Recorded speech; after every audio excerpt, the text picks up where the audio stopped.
सुखदेव जी कहते हैं राजन, अब प्रभु की उम्र हो गई 11। जैसे ही 11 वर्ष हुई, नारद मुनि को बड़ी चिंता हुई और आकर के कंस महाराज से कहने लगे, अरे कब अपने शत्रु को समाप्त करोगे? कंस महाराज कहने लगे, क्या करें गुरुदेव, जितनों को भेजता हूं एक भी जीवित लौट करके नहीं आता।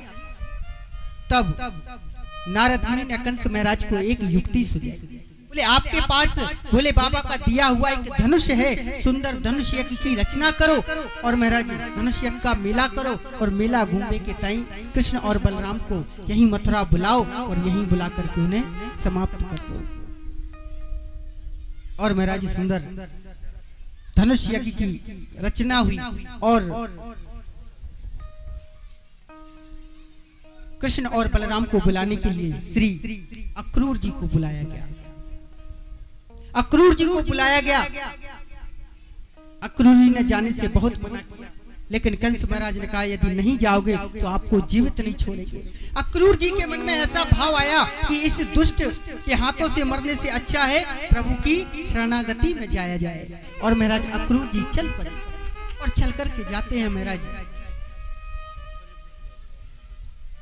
मथुरा से वृंदावन की दूरी मात्र 30 मिनट की है, लेकिन अक्रूर जी को पूरे 3 दिन और 3 रात्रि लगी मथुरा से वृंदावन की ओर जाने के लिए। क्यों? इनके मन में भाव आता कि यदि मैं कृष्ण और बलराम को लेकर के आऊंगा तो ये दुष्ट कंस उनको मार देगा।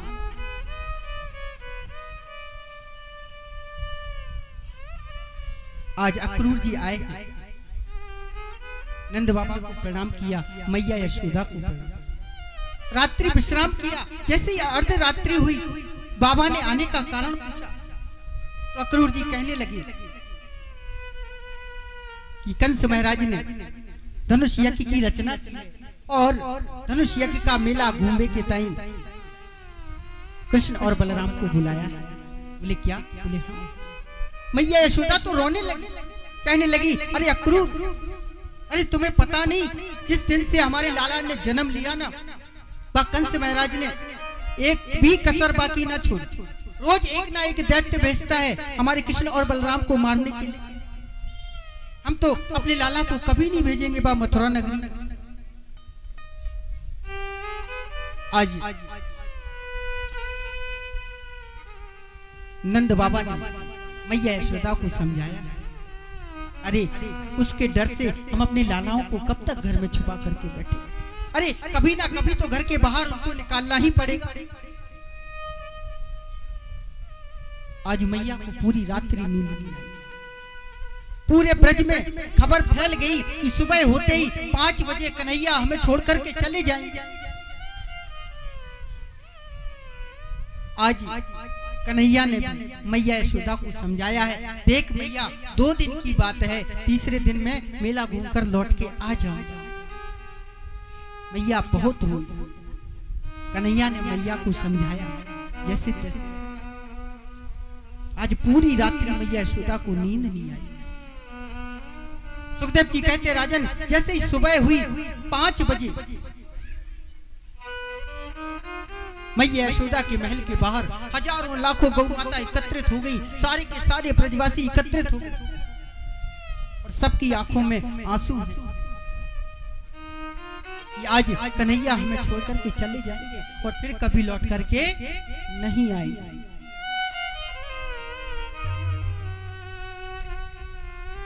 आज प्रभु ने मैया यशोदा और नंद बाबा को प्रणाम किया और प्रणाम करके महाराज जाने की स्वीकृति मांगी और रथ पर सवार। जैसे ही रथ पर सवार हुए, जाने लगे,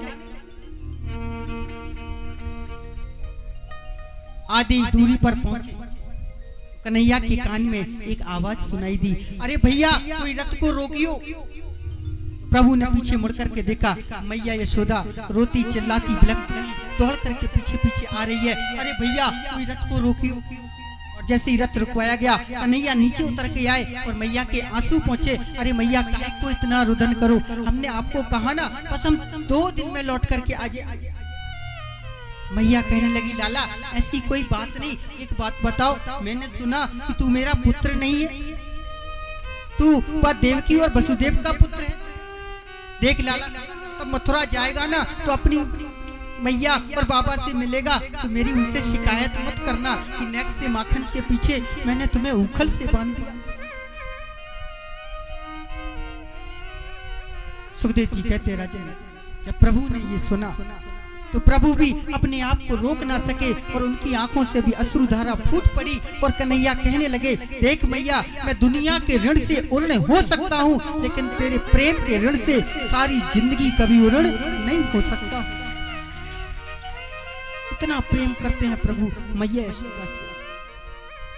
आज जैसे तैसे मैया को समझाया, अक्रूर से कहा। अक्रूर ने रथ आगे बढ़ाया, जैसे आगे बढ़ाया तो क्या देखा, हजारों लाखों गोपियां मार्ग पर लेटी हुई हैं और बीच में श्री राधा रानी है।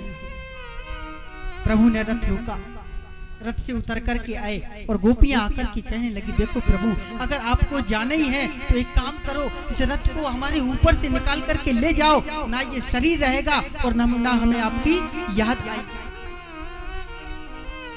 कन्हैया ने राधा रानी को बुलाया और राधा रानी को समझाया, यह प्यारी जू, आप तो सब जानती हो, यदि हम मथुरा नहीं जाएंगे तो आगे की लीला कैसे संपन्न होगी। और राधा रानी को भी प्रभु ने समझाया कि 2 दिन की बात है, तीसरे दिन हम लौट करके आ जाए। और अपनी बांसुरी लेकर के राधा रानी को, और प्रभु जैसे जानने लगे, गोपियों ने बड़ा सुंदर भाव कन्हैया के चरणों में रखा। गोपियां कहने, सब्सक्राइब करें ध्रुव कृष्ण जी के YouTube चैनल को और हमारे वीडियोस को सबसे पहले देखने के लिए बेल आइकन को दबाना न भूलें।